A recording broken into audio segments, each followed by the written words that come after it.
Greetings, everyone. Greetings. Welcome to the Black Financial Channel. My name is Dr. Boyce Watkins. And today I'm going to talk about how Black people became the economic mules of America. I'm going to explain to you in just a few minutes how Black people ended up in a situation where not only is our wealth lower than everyone else, but our wealth is actually declining. And I'm going to explain it quickly. It's an easy problem to solve. You guys know my PhDs in finance, and this is what I do. So I'm going to explain it to you in a way that you can explain it to a child and then give you a simple solution. And then we're going to finish with the rest of our day. So we're going to talk about Black wealth, what happened to it, where it's going, and how they brainwash you into giving all your money away. So get comfortable, buckle up the seatbelt. We're going to get started on the Black Financial Channel right now.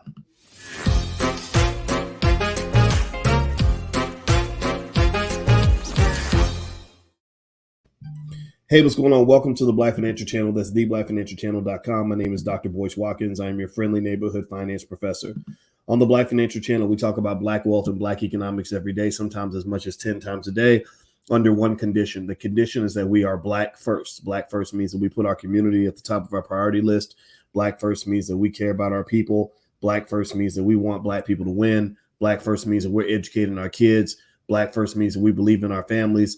Black first means that we love our women. Black first means that we love our men. Black first means that we love our children. Black first means we love our community. If you are Black first, if you are B1, put a hashtag B in the number one in the chat, hashtag B1.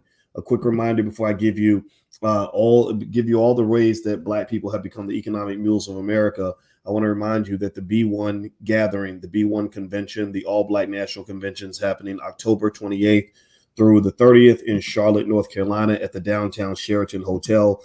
Come to the space. The energy is wonderful. You're going to love it. Now let's get it cracking. Let's jump right in. So today's conversation is how Black people became the economic mules of America. Now I was working on this. I was thinking about this because I'm working on a new book. My new book is called The 10 Commandments of Black Economic Power. This is a book that I want to write so that I can sit it next to Powernomics. Dr. Claude Anderson, he wrote the original Powernomics. This is not another Powernomics. I cannot become another Dr. Claude Anderson, nor am I going to try to be. At best, I can be a support system for the ideas that great men like him have put in place. And perhaps one day I can earn some sort of greatness myself. But at the end of the day, this is not a one-man show. This is not about your ego. This is not about calling yourself King Kong, whatever, or calling yourself the king of whatever, or the greatest of this and the greatest of that. I'm not trying to do all that. You know what I'm trying to do? Trying to solve a damn problem, trying to help us understand what's really going on. I'm trying to come to you with solutions that you can implement in your own family. So when I get done with this, I'm going to break this down for you. It's going to be about 4 steps in this conversation. When I break this down for you, I would like for you to take this to your family and implement directly. Do not wait on Black leaders. Do not be looking for Al Sharpton and his little perm. Do not be looking for people like me. Don't look for anybody else to do this. You definitely don't want to look for white folks to do it, because they ain't gonna do it. If they give you the medication, you better check twice, because it may not be medication. It might be poison. Can I get an amen on that? For people who understand the history of this country. Now do me a favor, hit the thumbs up button. Thumbs up, thumbs up, thumbs up. Give me a yes in the chat if you're ready to hear this. Give me a yes in the chat if you're going to implement the ideas that I shared with you today. Give me a yes. I need a verbal yes, because I need to know that we're not wasting our time, that we're all getting this done. And I'm taking a little break because I'm actually down with King Randall at the I Am a Man March down in Albany, Georgia right now. Tomorrow, I'm going to be at the One Africa Unity Summit in Detroit. My wife is speaking up there along with a lot of the elders, Professor James Small and others. That's happening in Detroit. If you want to know about any of these events, just go to boycewatkins.com. And also, my wife and I have an event in Chicago on April 15th. If you'd like to join us in Chicago to have some important conversations there. So here is why Black people became the economic mules of America. Give me a yes or no if you've ever heard people talk about Black people having $1.6 trillion in spending power. Has anybody heard this? Give me a yes or no if you've heard this in the chat. Black people having, 1.6 trillion in spending power, and how that's just such a great thing, and we should just be so proud because we have 1.6 trillion in spending power, and that's a ton of money. That is an absolute ton of money. That's more than the GDP of about 90% of the countries on this planet. That is literally an amount of money where you could run an entire nation off of that amount of money. Did y'all know that? Did y'all know literally I could list about 80 countries, 80 large countries like Mexico and stuff like that, where you literally have more wealth in your community than these countries do. And yet you still got people out here thinking that we can't nation build. And this cartoon I found, and I don't, the name of the person who did it is on here. It looks like Cutting Edge Cartoons. They did this really great cartoon that really exemplifies what we're looking at. Here you have a big black pig, and you're the pig. In China, they have a saying that the fattest pig always gets slaughtered. Well, you're the fattest pig. And this is the $1 trillion in black consumer buying power. It should be 1.6 trillion, but who's counting? And on this pig, there are all these other little white pigs sucking on the nipple of the big black pig. The media is sucking on the nipple of the big black pig. Corporate America is sucking on the nipple of the big black pig. Asian businesses are sucking on the nipple of the big black pig. The hair care industry is sucking on the nipple of the big black pig. The banks is sucking up on the nipple of the big black pig. Hollywood is sucking on the nipple of the big black pig. And which pig is the one not being fed? Well, over here you have black businesses.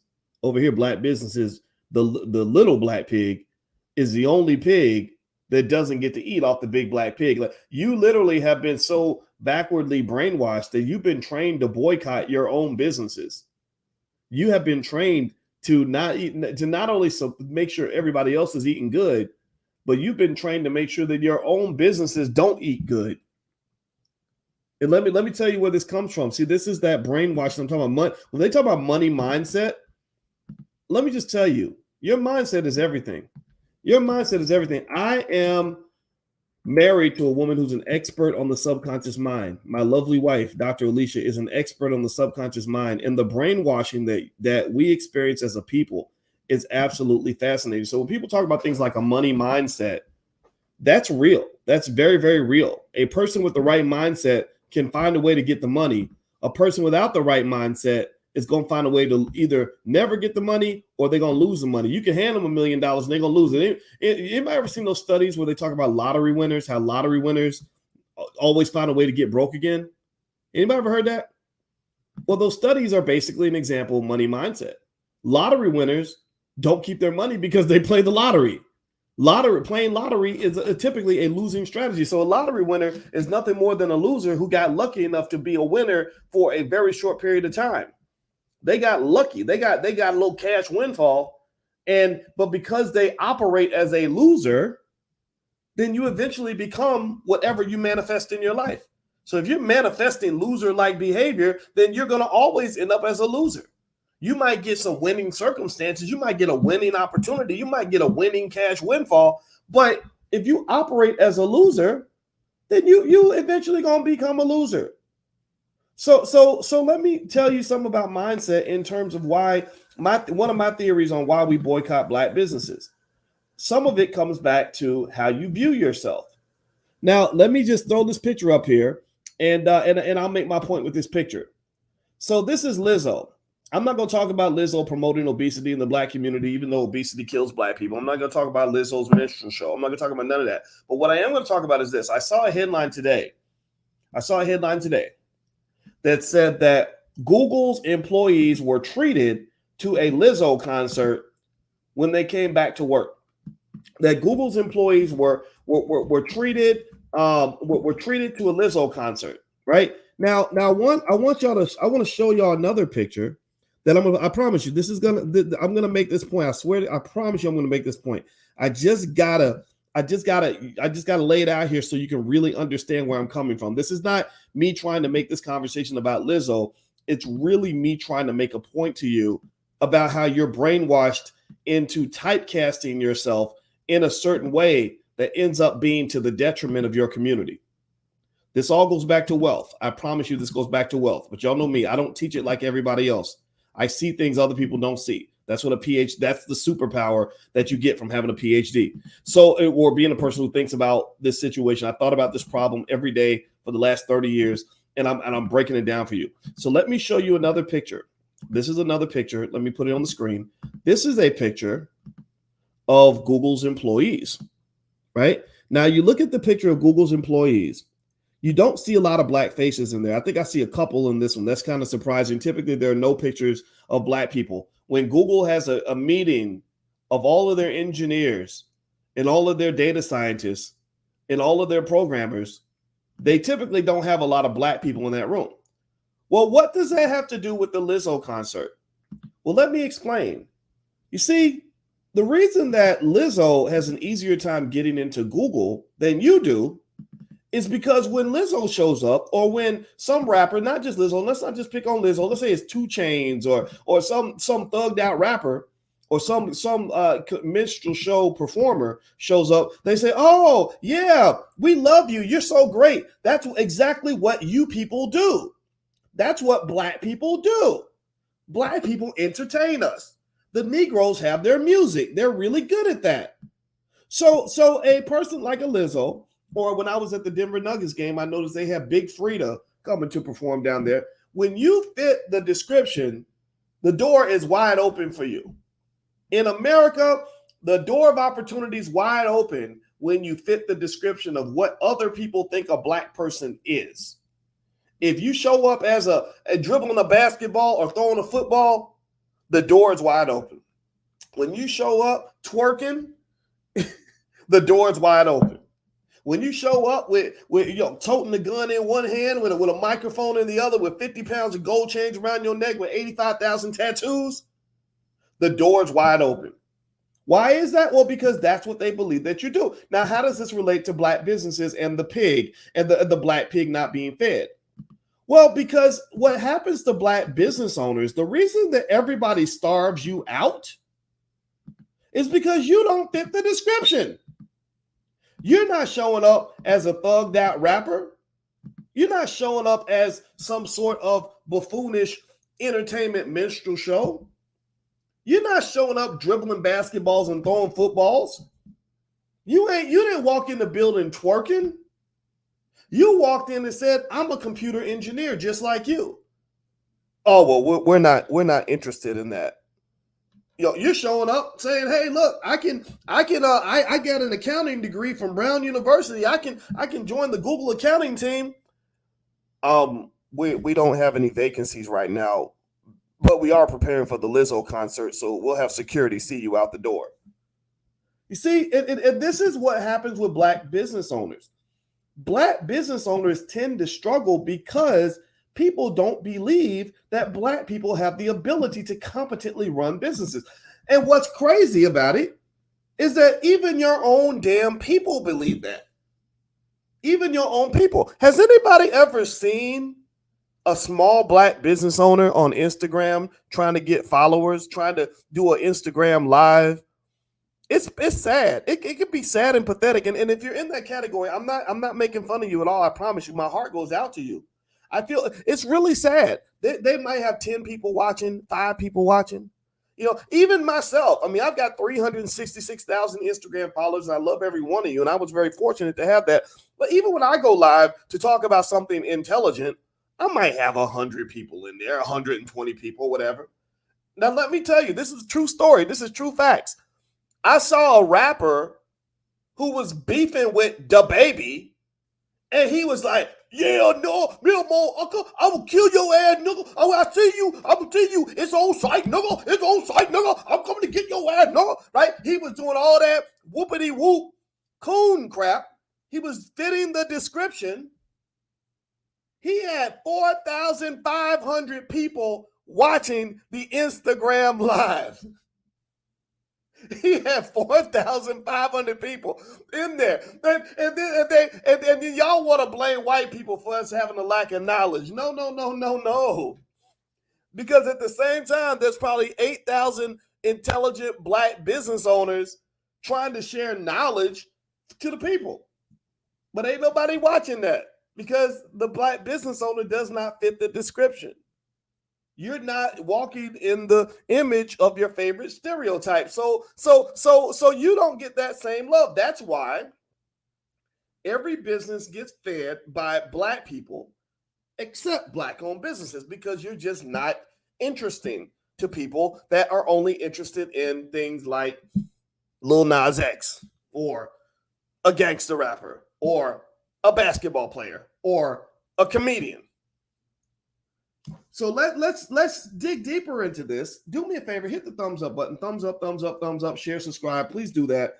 And also, I want to remind everybody, my website is boycewatkins.com. If you want to know about the events we have coming up, or you want to join my stock market investing class, or you want us to help you in some way, just go to boycewatkins.com. And again, we'll be in Chicago May 15th, me and my wife, and we're about to be dropping knowledge, but it's grown folks only. That event is grown folks only. So we love your kids, but don't bring them, because it's an adult event where we're going to cover money, but we're also going to cover a lot of heavy love issues, and it's more for mixing and mingling and meeting people and all that. So we're encouraging that. We're encouraging intelligent Black people to date other intelligent Black people, because some of y'all got raggedy relationships because you're dating raggedy people. You're trying to clean up. You're trying to do better. You're trying to level up, but the people around you ain't leveling up, so you're dating somebody who's not helping you level up. So we're trying to help people that want to help themselves by introducing them to other intelligent Black people. So that's May 15th. You can find out more on boycewatkins.com. Just click on events. All right. So with that said, here are a few ways that Black people end up becoming the economic mules of America. Let's go back to childhood. A child is born with no state of mind, blind to the ways of mankind. Remember that? So you're born with no state of mind. You don't know who you are. You don't know nothing about the world unless somebody teaches you. And so what happens is, first the public school shows up at your mama's house and says, you need to send your child to us so that we can make sure your child gets a proper education. Well, of course it's not proper, because the kids go to school and they graduate. They can't read, can't write, can't do math, can't do nothing. But in that school, they do one thing extremely well. That is to prepare your child to take orders. That is, in the public school system, the number one way to make good grades is not by being smart. If you're smart, you're probably going to get punished for it. The number one way to make good grades in the public school, and I'm saying this to you as a college professor, I've been teaching students for 29 years now, is to sit down and shut up. Is to do what they say. When they tell you George Washington is the greatest man in the world, even though he used to rape slaves for a living, that you're supposed to write that down on your test, and that's how you get a good grade. So in that school, by being taught to sit down and shut up and getting rewarded for sitting down and shutting up, or taking your ADHD medication, whatever drug they want to hook you on to keep you from reaching your fullest potential, you get rewarded for that. And they're teaching you two things. They're preparing you for at least two realities for the Black male in particular. They're either preparing you for prison, because a lot of schools look just like prisons, in case you don't know. I want you to go look at a picture of a school and the procedure of a school, from the metal detectors to the cafeteria and everything, and then compare it to a prison. They're kind of the same. No, and number two, they're preparing you to get a job. And there's no financial literacy training, no conversation about ownership or wealth, and none of that. It's all about getting a job. And then you got the media. The media is constantly inundating you as a young Black person with nothing more than stereotypes.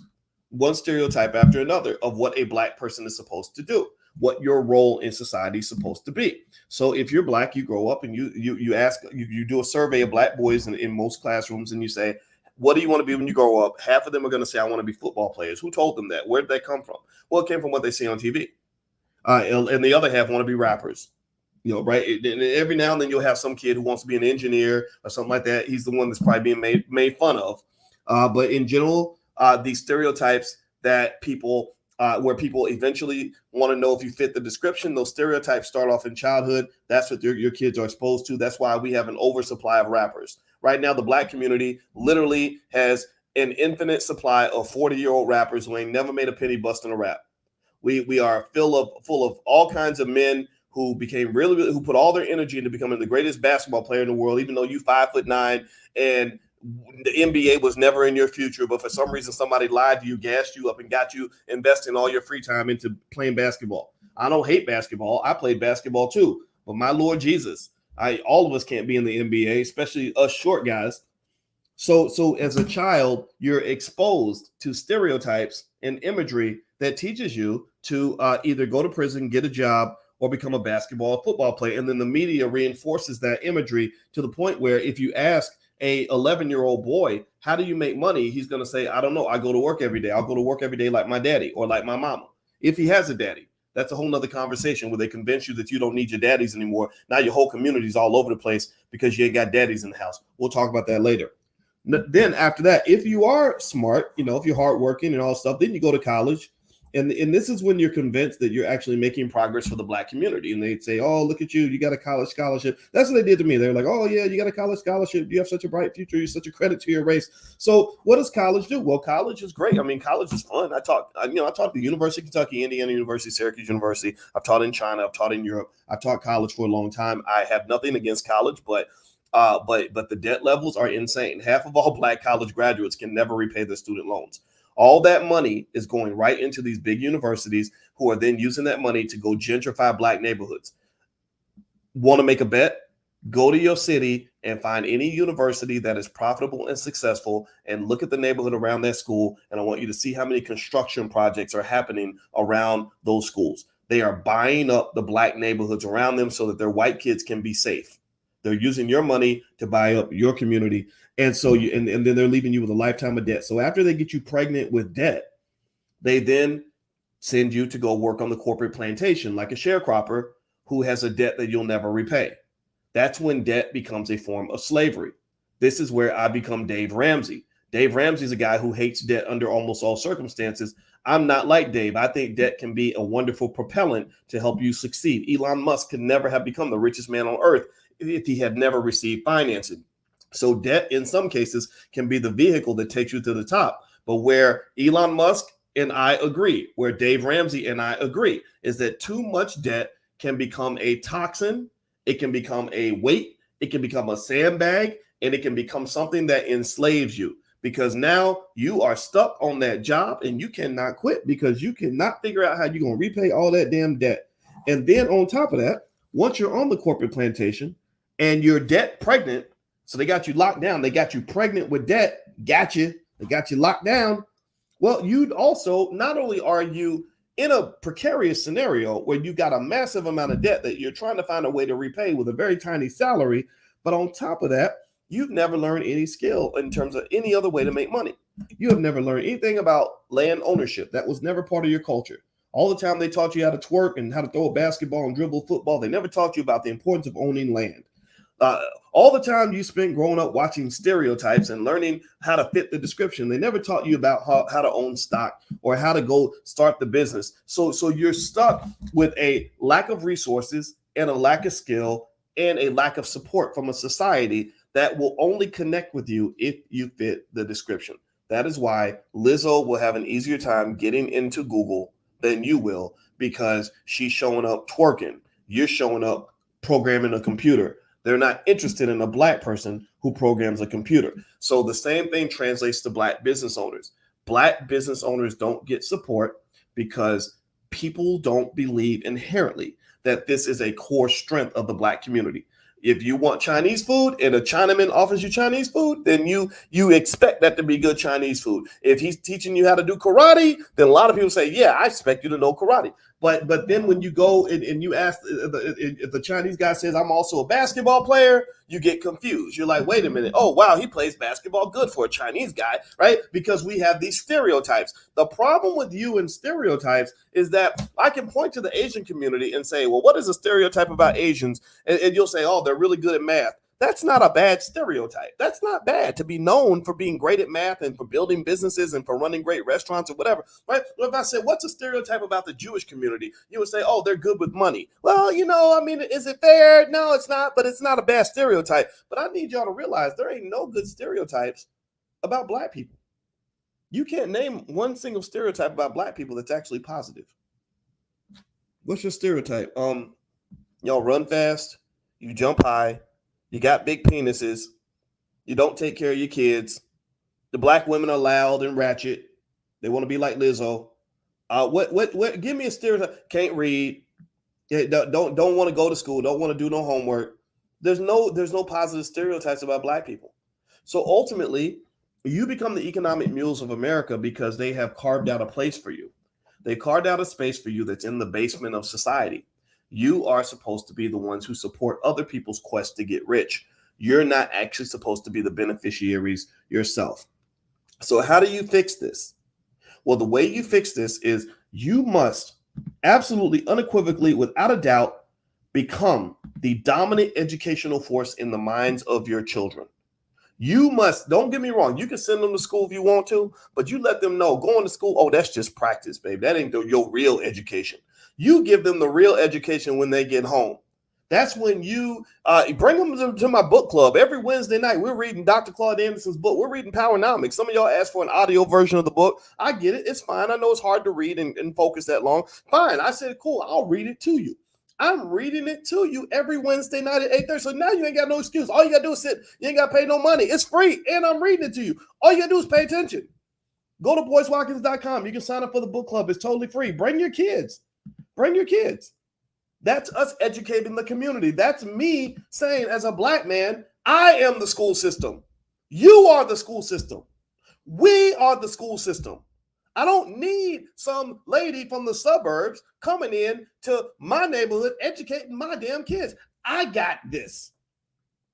When it's time to give them other things they need, when it's time to feed them and protect them and clothe them, me and my wife got this. We don't need your help. We don't want your help because we don't trust you. You're going to fill our kids' heads up with nonsense. You're going to teach them things like, oh, when you grow up, the best thing you can do is go get a job and work for a big white corporation. And next thing you know, they are enslaved and they are trapped. So that is literally the place where we have to begin. We must be the dominant educators of our kids. If you send your kid to school, you ask yourself, what curriculum do we have in our house? How are we shaping the culture in our home? What is our culture? Define every corporation. Let me just tell you a little bit about business. Every business, if you haven't done it yet, you need to do this. Some of y'all business owners, let me give you a little business tip. When you start your business, one of the first things you must do is define your mission statement. You have to shape your core values. In one sentence, tell me what you believe in. Well, your family is your first, and that is your most important business. What are your core values? What do you believe in? Who are you? And then once you shape that up, you repeat it to your kids 10 billion times so that they know who the hell they come from. They know who the hell they are. They know exactly where they stand in every debate because mom and daddy planted their seed real deep in the ground, so you can't knock them off of that perch. The Black Business School core values. We believe Black people should educate our own children, create our own jobs, support Black businesses. That's what we call the Black Core of 3. In my household, I ask my daughter every couple of days, I say, babe, what are the 3 P's of success? She says, practice, preparation, and persistence. And I say, good. That will get you through every situation that you run into in your life. That will help you climb every mountain. That'll help you overcome every obstacle. That'll help you come back from every setback. If you do those 3 things, it's going to work. So whenever she goes through something, when she goes to dance competition and something goes wrong, I'll say, well, what got you through that? Which of the 3 P's got you through that? Oh, that was persistence. Okay, so when she's preparing for a dance competition, I'll say, which of the 3 P's are you using right now? Oh, practice. Right? When she gets up for school and misses the bus, and I say, which of the 3 P's did you violate just now? She'll say preparation. So what are the core values in your household? You are the president of the United States inside your house. Nobody on this earth should have more impact on the culture of your kids than you. That is your sovereign territory, and it is critical in this state of emergency that we are in as Black people, where we have hundreds of thousands of kids graduating from school who can't read. We have millions of our young people that don't have a future, that don't even know what to do next. They're out here killing themselves because rappers are telling them to go out and get hooked on drugs. They're out here getting involved in crazy situations. They're out here hopeless, depressed, suicidal, or going through all kinds of nonsense because nobody prepared them and told them who they were. Nobody gave them the skills they needed to succeed. Nobody planted a couple of seeds and made some investments so they could have some assets so they could go through the world without having to go and pimp themselves out, whether it's to a corporation or to a raggedy man, in order to pay the bills. Do you follow what I'm saying? Give me a yes. Please give me a yes in the chat so I know I'm not talking to myself. I need to know that you guys are hearing me. So you became the economic mules of America because you're still a slave. You're still trained to be a slave. In fact, the worst way to be the worst kind of slave is a slave that don't even know they're a slave. Do you understand this? So do you understand like little basic things that I really want you all to understand? I'm not sitting here pretending like you're not intelligent. A lot of you are very intelligent. And if I sound like I'm being condescending in any way, I truly apologize. But some of us don't even know. Did you know that social media is designed to be addictive? Did you know that social media, the effect that it has on your mental health? Do you know the research is showing how bad social media messes up your head? And some of y'all are feeling it at 48 years old. Imagine how your 12-year-old is feeling. They don't even have anything to compare it to. We can at least compare Facebook to pre-Facebook. We know what it was like when you didn't have Instagram. We knew the day before YouTube existed. They don't know that. They are going through it. So you got to step in, man. You got to step in. You've had to be the enforcer. You have to start by shaping the culture. Collectively, we also need our own media. We need to put our images out there to confront the images that are being pushed by others. Again, I talk about Lizzo and I don't apologize for it. I know some people get mad at me for it. I don't give a damn. Lizzo's a beautiful young woman with a lot of talent. You ain't got to be twerking and showing jelly rolls and wearing and coming to Lakers games with your booty out in order to show me how talented you are. I'm sorry. Somebody put you up to this. Somebody wrote a check to make that happen. Somebody gave you a bag and made you think you were a successful black woman, and that's not black success to me. That is not success. So at the end of the day, we have to fight all of that.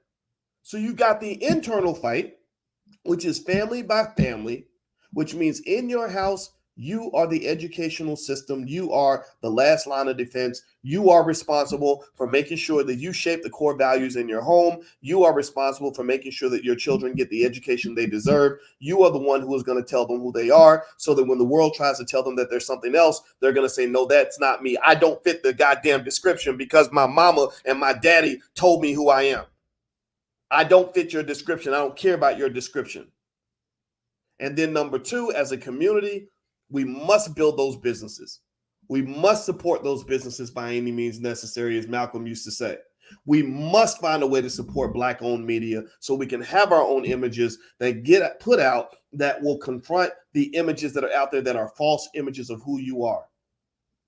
Because at the end of the day, the reason Black businesses get discriminated against by even Black people is because most people don't believe that you're anything other than a rapper, a comedian, or an athlete. And I beg to differ, because we all can't be busting raps and telling jokes and dribbling basketballs for a living. We have other heroes in the community that nobody knows about. We got Black men in the community that are holding it down for children that ain't even their own. You got Black women out here that are going to school every day and buying school supplies with their own little raggedy teacher salary for kids because they love them so much. Those are your superheroes. Those are the people that you honor. Those are the ones you expect. When I look at you and somebody tells me that you're a hero to the Black community, my first question is, what did you do to earn that title other than having white people put you on TV? What did you do to earn that title other than getting a damn record deal? Why should I be looking up to you just because you got on stage and called yourself the N-word in front of a crowd full of white people? What in the world qualifies you to be any sort of symbolic leader for the Black community other than the fact that you were put on a pedestal by the very same people who are poisoning my people, who've been poisoning our community since the beginning of time? You ain't nothing but a motherfucking Trojan horse. That's what you are.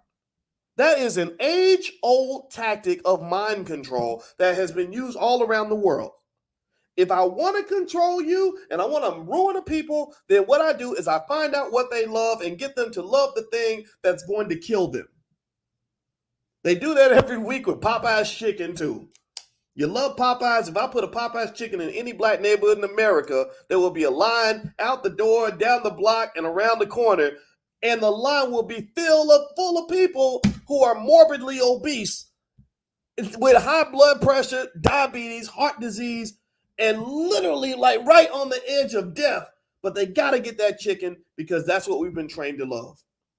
So I'm not making fun of you if you eat Popeye's chicken every now and then. Nothing wrong with that. I'm not making fun of you if you enjoy good entertainment. Go enjoy your entertainment. I'm not making fun of you if you're not perfect yet. That's okay. None of us are. What I'm trying to do with this conversation today, and I'm going to end this discussion in 1 second, is to at least try to be the canary in the mine, to be the one lone voice in the woods who gets you to sit back and hopefully have the courage to say, okay, this ain't right. I just need you to critically analyze the environment that you're in and realize that 80% of the stuff that you've been taught is a bunch of nonsense. Because I'm tired of losing, and I'm not going to lose. And I'm going to do everything I can to make sure my kids don't lose. And I'm going to make sure everything that we do to make sure, I'm going to make sure we do everything we can to make sure your kids don't lose either, because you're not a loser. So thank you for listening. I hope this was taken with the intention that was meant. God bless all of you. And just a reminder real quick, I will be in Detroit tomorrow for the One Africa Unity Summit. I'm not going to be a speaker. I'm just there to support. My wife will speak, but also Professor James Small. There are so many people in the community you need to listen to, and Professor Small, Belanda Karanga, and just so many people that we got to start really paying attention to, instead of just always paying attention to the people who entertain us. How about we pay attention to the people who care about us? Maybe that might be a first step in our self-esteem. So if you want to learn about the Detroit event, or you live in Detroit, they also have virtual passes as well. You can go to boycewatkins.com, just click events. We have an event in Chicago on May 15th. My wife and I do. Everybody in here is invited. Again, it's adults only, but it's a love and money event. So we're going to drop a lot of financial knowledge, and also she's a relationship expert, so she can talk about trauma and relationships and everything else. And also we designed it so that people can mingle and meet. And so if you're single, or if you're looking for business partners, or you want to network, it's a great networking space. So we're actually using the South Shore Cultural Center, which is where we were going to get married. We were going to get married there, and COVID hit. So we realized we still had the venue. So I said, well, let's just have an event with it where everybody can come. And it's a beautiful place. Michelle and Barack got married there, I believe. So it's a beautiful, beautiful venue. And then, of course, you got the convention October 28th through the 30th. There are links on the events page if you want to be a vendor at the All Black National Convention, if you want to get advertising at the convention, or if you want to be a speaker at the convention. All that stuff is on the events page. Just go to boycewatkins.com. So God bless everybody. Thank you for listening. I hope that this conversation was helpful to you. I love you very much, and I appreciate you. I'll talk to you soon. Take care now. Bye-bye.